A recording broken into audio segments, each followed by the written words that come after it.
રાજ્યમાં bar council of ગુજરાતની ચૂંટણી 6 માર્ચે યોજાવાની છે। રાજ્યભરના વકીલો માટે આ ચૂંટણી ખાસ મહત્વ ધરાવે છે, કારણ કે બાર કાઉન્સિલ ઓફ ગુજરાત રાજ્યના વકીલોની માતૃ સંસ્થા તરીકે કામ કરે છે અને વકીલાત વ્યવસાય સંબંધિત મહત્વપૂર્ણ નિર્ણયો પર સીધી અસર કરે છે।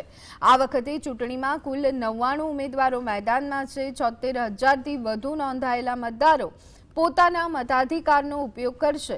રાજ્યના વિવિધ જિલ્લાઓ તેમજ બાર એસોસિએશનમાં ચૂંટણીને લઈ અને જોરદાર ઉત્સાહનો માહોલ જોવા મળી રહ્યો છે। સમગ્ર ગુજરાતમાં 6 તારીખે બાર કાઉન્સિલ ઓફ ગુજરાતના ઉમેદવારોને પસંદગી કરવા માટેની ચૂંટણી છે। ડબલ ગ્રેજ્યુએટ વકીલ મતદાર મતદાન કરવા જઈ રહ્યા છે। વકીલો એવા જ ઉમેદવારોને પસંદ કરશે કે જેને વકીલાલનનું કામ કર્યું છે અને એક એક્ઝામ્પલ સેટ કરવા તરફ ગુજરાતનો વકીલ જઈ રહ્યો છે કે કામ કરશે એ જ અમારો નેતા, કામ કરશે એ જ અમારો સેવક।